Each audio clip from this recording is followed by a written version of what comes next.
Hello, everybody. I'm Ed Parcaut here, Brian Galke, and we're ACES53. I still want to call it Galke every Yeah. time. Sorry. It's Steve's fault. It's just like what he used to call it. Awesome. Uh-huh. We'll just won't say it. Well, and like, who else is down there? Oh, Casamassa. Casamassa is how you say it. I always thought it's Casamassa, and it's not. So, he's the guy who played Scorpion in Mortal Kombat. But yeah, Original. Casamassa. Original. Yeah. The original Scorpion. That's a good point. Yeah. Not that I'm not just so people are like, well, that's not him. Yeah. Okay. That's the original one. And right? he was Batman's stunt double. Did you know that? Yeah, because I was on the same podcast as you. Oh, okay. I couldn't remember that. Yeah, when we did him on ACES, he was on it here. Oh, that's right. We had him on. We was talking about masterminds. Yes, that's right. Okay. It's so important. We've done so many of them. God, is it almost 3 years? I don't remember how long. It's a little over 2 years, but yeah, it just blends together. Yeah. Yep. And speaking of time, and that's kind of what we want to talk about today. If you're good with getting right into it, get right to the facts, just the facts. I was listening, which shocking if I tell you this, Alex Hermosi on Sunday, because I listen to all his podcasts now. Just something I do on my walks, because what else are you going to do on there? I listen to a ton of stuff on my walks, but he was talking about, but it's hard to listen to YouTube explain videos on how to do things when you're on YouTube, when you're walking, because you can't see the diagrams and how they're talking about stuff, especially when it comes to high level stuff. So it's easier to listen to Alex. And he was talking about his podcasting, because I even saw the other day Steve posted something, all his stuff he is talking about. It's why you should start a podcast. Mm-hmm. I think people get into it for the wrong reasons. And second, they don't understand how long it's going to take to actually do something with that. And so you have to go into it understanding what your reasons behind why you're doing it. Mm-hmm. And this isn't a thing on podcasting. This is just a thing about time and how much energy you got to put into commitment. When he started doing stuff, so what happened is he had just lost his company. Mm-hmm. And so he was starting over, and he's like, so he's just started documenting his journey. Right. And that's what the podcast started as. It wasn't called The Game from the beginning, but he was talking about how up until about 4 or 5 years, he was still only doing 2,000 downloads a month, which is not really that much at all. Right. And then all of a sudden it took off, and now he's, doing 1 million downloads a month and all that stuff. And that's what you have to put the time in to build something before you can get anything out of it. Nobody cares about how long it takes you either. They only care about where you're at. People follow where you are in success. There was a great book I got a long time ago that would go back, and it talks about all the ththings that celebrities did before they were famous. And it's a dated book, because it was talking about like Laverne from Laverne and Shirley and all these other older shows, but it was talking about all the things they did. And I think Laverne and Shirley, what's that? I know my mom used to watch that a lot when I was growing up. But even like Brad, we'll take one people know, Brad Pitt. I think he started off like spinning signs for things. So it's funny, because we see where people are, not what they went through to get there. And I think that's what you were talking about. I was telling you before. Hold on, before we go, let's stay here for a second, please. Yeah. Then we'll get into your thing. And the reason I was meaning that is because he was, even when he was started making 400 grand a month, he was still renting a $1,200 a month place. Right. And he was about ready to do all this other stuff. And somebody said to him, okay, this is about hard times. Hard times make hard people. Easy time makes weak people, and blah, blah, and it starts the whole cycle all over. And he was about ready to start this whole other thing, a nutrients company. And this guy told him, when it's easy like this for you, you need to double down. And because someone will come in after what you're doing and just take it from you and build it on their own. They'll already have their whole place and everything in place to do this. He goes, now is the time to double down. So what they did is they went back and thought this enemy was coming, and there's going to take everything from them. So that's all they focused on for the next year. So that and someone did come, but they weren't able to do it. It's funny you said that. I was watching, he was on, who was interviewing? Tommy LeBleu, I think it's the guy's name. He did a good one I was watching with Alex Hermosi, that they were talking about that also, is that he kept wanting to go in all these squirrely directions. And then he said they used his own language against him. They're like, stop chasing the girl in the red dress. Obviously, a nod to the Matrix of what are you being distracted by? And that's very much what he talks about in his book and everything else. Is there is that tendency to want to go a bunch of different directions, and people don't always hear about the downside. I think you and I may have talked about this before, but when he first became successful, he's talking about he would go through a bottle of Johnny Walker Black a day or Who something did? like that. Who did? Alex. Oh, It's I in his didn't. I first didn't book. know. Oh, Oh yeah, really? it was in his first book. He was talking about he was just unhappy, even though he was successful. But back to kind of what you were saying, it is consistently doing things. You eventually see results. And since we're in January, a lot of people are, oh, I'm gonna get in better shape, and they go to the gym for a week and then they quit. Or, they eat healthy for a week or two. And what they don't realize, and what we all don't realize, is everything is a game of consistency. So whether it's eating right, going to the gym, putting out content, and similar vein to the podcast you watched, I just watched and posted on Monday about the Diary of a CEO. I just recently ran across that podcast. I think it's the guy who hosts it, Stephen Bartlett, is a great interviewer, and he had on Daniel Priestley. And I read Daniel Priestley's books back in 2012, 13, got to meet him in 2014. But he was talking about you have to be a key person of influence, and it's all going to be about personal branding and everything. Well, in the interview, and go back and look on my page if anybody hasn't seen it yet, because it's well worth watching. He talks about it's that consistency that it doesn't just increase incrementally the entire time. What will start happening is you almost start doubling what you have. So you can go from 1 follower to 2 followers, 2 to 4, 4 to 8. You keep going. And he actually broke down the Diary of CEO. And he said he's done like 400 and something, 429 podcasts. And he said, now, if you add up all the people who watched the first 100, I guarantee you that you've had a larger audience in the last 20 that you did, because it's that consistency of doing over 400 podcasts. And they said, yeah, it says, as a matter of fact, from the last time Daniel was on to this time, they went from 5 million subscribers to 10 million subscribers.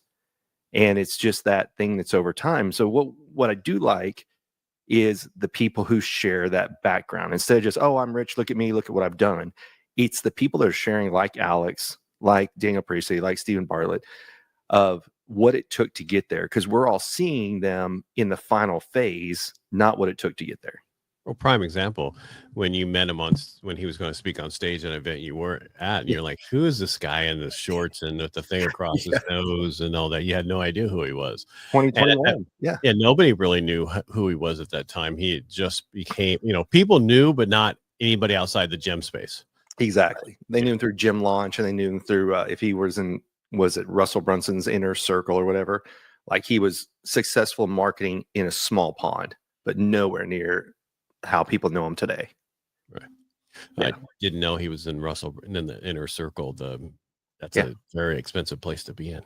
Well, he talks about it in his first book about he went and spent a bunch of money, and he's like, I know I need to be in here. And he didn't know anything about marketing at all. So yeah. What was that one? $100 million sales? No, $100 million offer. Which one was his first one? I don't remember. Sales, right? I don't know. I've got it was 100. It started with 100 million. Yeah, well, they both are. One was sales and one was offers. I think sales was first. Yeah. I was just messing with you, because of course it started with 100 million. Yeah. But you're right. I mean, it's amazing the time that people put in, and he talks about going for 90 days. There's like a whole challenge he's doing, but he's like, have you ever thought about working 30 days straight? And a lot of people go, what? And he goes, HR and other people would get upset about it. But yeah, if this is something you love, then he goes, I take a day off is when I don't work more than 4 hours. Yeah. And well, he's got the very controversial tell everyone no for a year. Like, don't go to birthday parties, don't go to family gatherings, don't go out to eat, focus and build your business. Then you'll have freedom later on. I can see that. It's focusing on building stuff, because we get so distracted by so many things that you need help on so many different things, and you can't do it all, but you don't always have the money to do everything. Right. And so it takes a lot longer for you to build the first time than it does the second, third, fourth, fifth times that and he talks about how you need failure in your life to learn and move on. You can't just keep going. And most of these people who are very successful today had just, if you listen to his track record, if he was a baseball player, he wouldn't be anybody. You know what I mean? But if you look at baseball, right, the only time you you miss as if you don't swing or something, their little Yeah. thing, and that's their bat. When you're a bat, well, he lost 9 different partnerships, everything he's done. Yeah. And you have to go through that to figure out where you want to be on the other side. And that's what happens. You have to go through that. Nobody starts first off and goes, okay, I'm successful this time, the first time. Oh yeah, the same with Andy Frisella. So I think he's worth like 220 million now, but in his first, like, I think I'm gonna screw up the quote, but it was like in his first 5 years of business, he made 70,000. Like they were barely covering bills and doing anything, and now he's one of the most successful entrepreneurs. Runs First Form, but people don't realize you dig into the backstories of people, and I know it's what they call them, flash dancers and all this. They want you to see the success, and that's why people follow them. But it's way more interesting to dive into where were they, what did they go through? Like you said, how many companies did they lose? How often were they broke? Ed Milet talks about how their water got shut off, and so they would go to the gym to shower. Or some people talked about using the pool at the complex to like rinse off, because a lot of people were willing to do it. I think, was it Jim Carrey who slept in his car for a month when he wanted to be an actor? Yeah. Well, Yeah. I don't know. I don't keep track of actors anymore. Yeah. But yeah, he wrote a check to himself. I do know that. Yeah. And stuff like that. But again, we bring up these things just to let you know that it's going to take a while. So if you're going this way and on your own, it's not going to be overnight success. But when it's success, people will think it was overnight. They don't care how you got there. You only care about where you are, and not how you got there. And remember, the other thing that we want to talk about is hate only comes from below. Right. That's it. Exactly. You'll see people post that like the one I saw the other day was, if you go to the gym, no weightlifter is going to laugh at you for showing up at the gym. It's only, people who don't work out, whatever it is. But yeah, it's always people who are doing how you're lifting. Well, that's true. There are some strange exercises I've seen. There are some people who have no idea how to use a machine. So ask for help, please. Yeah. And when I used to go to the gym, I would watch people, and then finally, a couple times I'd say something. Do you want to know how to, I'd say it nicely, but it got to a point where it's like, okay, it's not worth your time. Just say, what's wrong with you? Yeah, exactly. No, it's just stuff people do. It's like, okay, that's not how that machine was made to be done. Yeah. I mean, when you go to the gym, get a book, read a little bit. YouTube. Exactly. Get ChatGPT to write you a workout plan that's good for you at beginner level, and follow it. And then if you don't understand it, have it tell you how to do the exercises, and get videos on the exercises. So when you go to the gym, you know exactly what you're doing. But showing up is it. You just got to show up. Consistency, because that's the key to everything. That's why, I consistently do what I do just to get better at it. And I still mess up. Yep. But I don't say right anymore. And I don't say and I don't say, drink. Anyway. Yeah. It's the same with supplements. You can't take a pill one time and it works.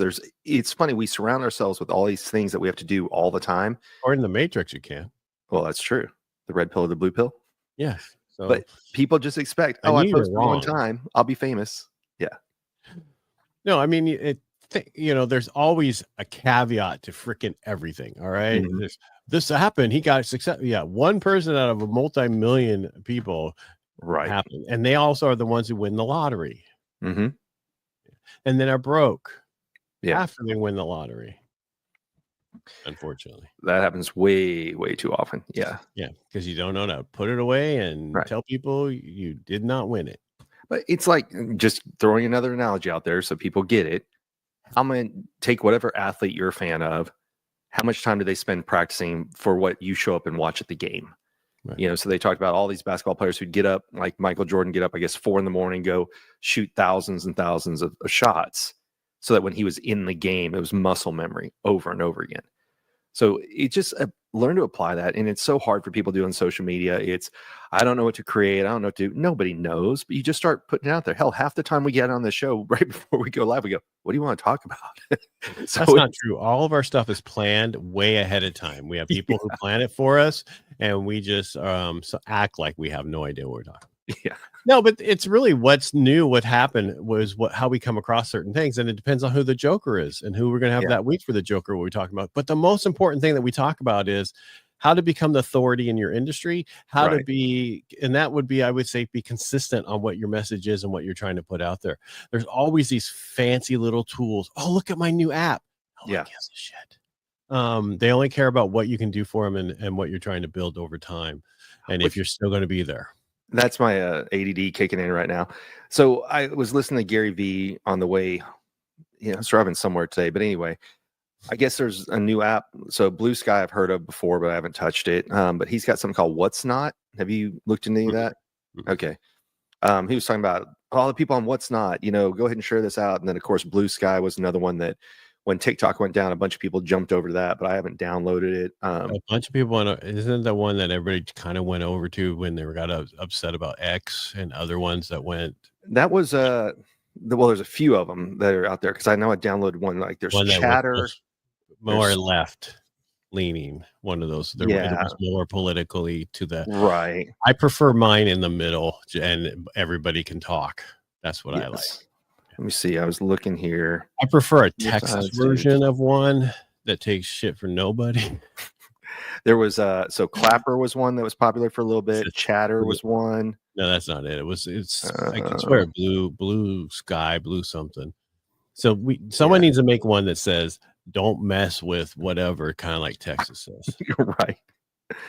I don't see that. I thought I had another one downloaded, but I don't see it on my phone now. I got so many pages of apps. I got stuff. I don't even. Here's your issue. This is exactly what Alex Hermosi says. Go put your phone somewhere else while you're working. Shut your stuff off. Don't be accessible because then you don't have maximum time of getting stuff done. And that's our problem. We want to be everywhere all the time. You can't be. So get a VA and have them do it for you. That's why a lot of people are using the not tomato, Pomodoro technique. So that that is, it's where you set you can have it. You can download different apps for your browser plugins, whatever you want. And you can say, I'm going to work hard for 45 minutes and I'll give 15 minutes that I can get on social media. So there's people who literally will block themselves from being able to access anything. Going all the way back to Tim Ferriss in the 4-Hour Work Week, he would only check email twice a day. And it would say that in his autoresponder. Hey, I thank you for email. It's all important. I only check email twice a day. And I can tell you, I had a conversation with somebody that was an ex-coworker. That was the worst thing is you get into response mode instead of being proactive about what your day is because you're like, oh crap, another email. Oh crap, another email. And you don't get anything done because you're constantly chasing things. And that was one of the first books that really gave me that different idea of stop being so reactive, figure out what you're going to do each day. I mean, the whole email thing. Mm-hmm. I try to stay the heck away from it as much as possible. Yeah. When I had all my full staff, I would never respond back to any email. Yeah. I would wait for them to ask me, did you see that email? Because if it was that important, they would ask me about it. There's a CEO. I spoke at her event a week and a half ago, and she has somebody who goes through her emails and figures out which ones are important to actually filter to her versus her answering every single one of them. Yeah. I mean, and just because somebody asks for something doesn't mean you have to respond. I get so tired of the ones who go, bring us to the top of your email box again. If it was important, I would have replied. I'm not going to reply again. And, the other stuff. Hey, what about this one? What do you think now? It's like, if I'm not getting back to you, it's because I got other things to do and it's not important to me right now. But I do appreciate the occasional nudge because I do get distracted. Like I got one yesterday. A lady sent me some stuff and she's like, hey, just remind me. I'm like, oh God, I'm glad you reminded me. But to your point, if you're spamming me, I don't care. But if it's somebody I actually know. You do not have to respond to people who send you something. Exactly. Get out of that mode. Yeah. There's no politeness on email. You do not have to reply back. Oh, this was on text, but yes. On email, or even text. Just because someone texts you, interrupting your time, or do like other people do is they turn off all the notifications and then they just go to these things when they want to know stuff. Yes. Well, it goes back to the same notifications. Turn off all your notifications. Mm-hmm. Oh, I do that sometimes. When we were in Italy, I did that just because, number one, I want to save my battery life on my phone. Because if not, it's ting, ting, ting, ting, ting, with every different app that's coming out with something. Oh, somebody liked this. Somebody commented. And when I put it on airplane mode or, turn off all notifications, it was actually kind of nice to enjoy it. No, you should turn them off anyway. How unless you're a doctor and you're waiting on lab results for a patient that they're going to die. Yeah. That's the only person really I mean, no one's going to die because you didn't get a text back. Well, I think we were talking about, like, that's the whole thing. When I got a smartwatch, I always refused to buy one, but was given one when I joined a mastermind. And the first week I turned all the notifications off. So all I get on it now is LinkedIn. And That's not all your notifications then. I know I'm talking like text messages, everything else. I don't really, because I just use it now as a fitness to track workouts, cold plunge time, simple stuff. And LinkedIn, because I'm trying to grow my LinkedIn versus being distracted by Facebook, Instagram, anything like that. Because LinkedIn is one I did not spend time on when I was in corporate America. That is the one place that you should be more than anywhere else for what you exactly. teach. That's why I turn the notifications on. I'm trying to build that same response that helped me grow the Instagram side to 200,000. It's not the same thing. It's a totally different thing. Right. Yeah, it's not the same shiny thing object where you have to respond the moment that someone responds. No, but it does help push your stuff. Now that they start doing videos, I would say it is favoring that. So that was one of the big things. I think we may have talked about this the other week. Now all of them are up to 3-minute long, is still considered a short. So LinkedIn, Instagram, TikTok, even YouTube. YouTube used to be, if you went 60 seconds and point half a second, it was like full form. Now you can do up to 3 minutes and they'll all still keep it as a short. Well, if you're doing that stuff and you need help, go get Opus Clips. That's the new stuff. Is just freaking amazing on that. Oh, thing.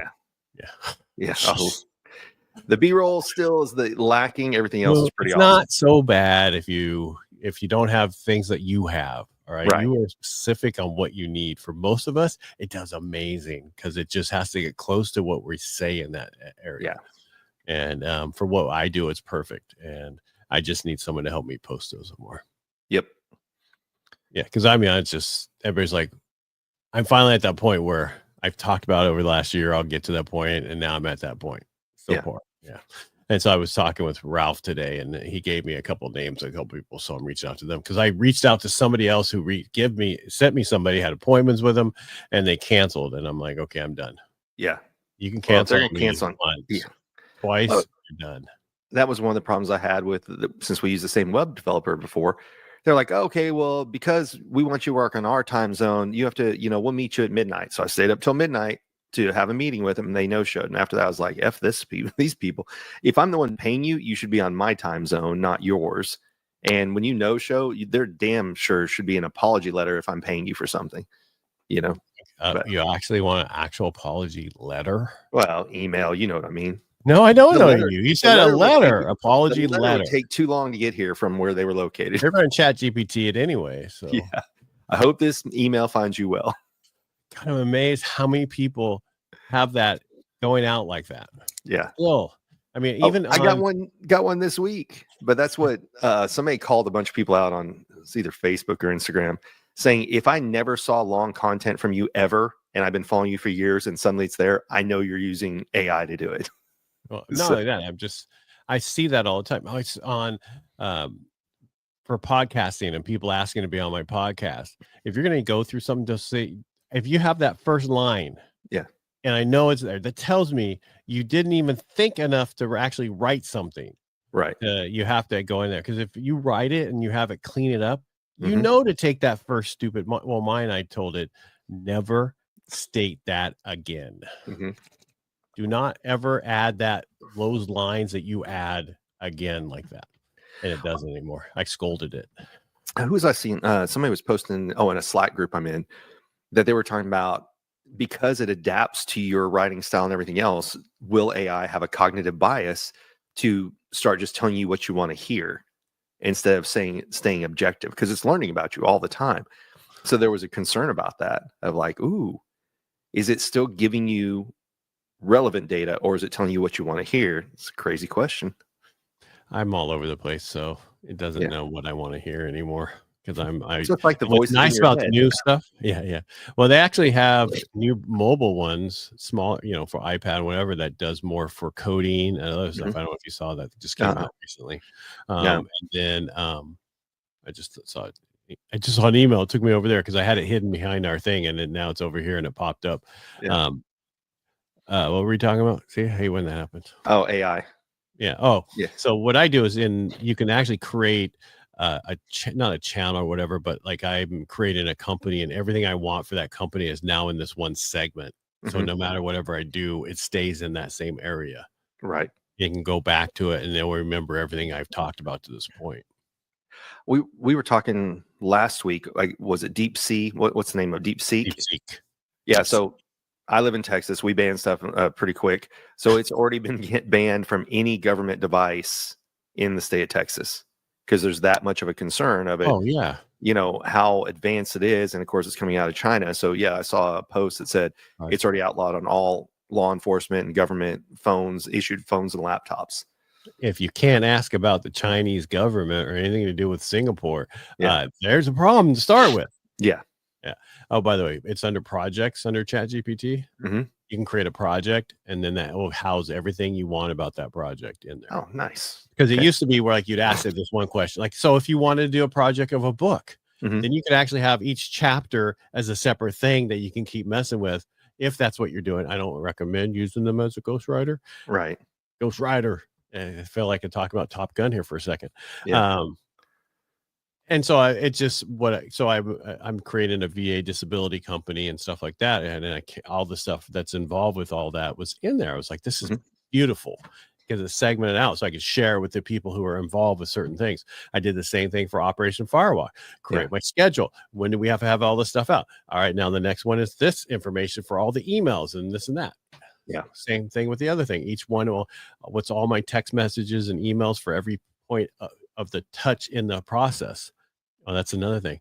So if you're going to create the customer journey in your what you do, oh my God, it's so amazing what you can do with ChatGPT now. Because I had it create my customer journey for high level, and it created every step that you need through that. Because I don't know if you haven't used it like this, but if you on your customer journey, they buy. They didn't buy. Those are two separate journeys, and what you can do, and you can have it created where you can move your person along the way inside there while you're talking to them to keep track of your sales and who the person is and the whole 9 yards. So like, this is what I liked about it when I first saw it, and that years ago when I was like, what's this new stuff in the mortgage industry? No, it's high level. Oh, and then they had already created, and I was like, look at the customer. I didn't know you could create those customer journeys at the time. Yeah. And I'm just saying, but you can use ChatGPT or anything else out there to help you write those journeys so that you don't have to know this. Right. Or pay someone else to do it. Yeah. Right. But you can create all this to then go, VA, here it is. Go make it. Yep. A speaker I know was telling me that she vetted through some VAs, and she's got a VA that's going out and finding her gigs and everything else. She just gives her a finder fee, and it's cheaper than going through a booking agent.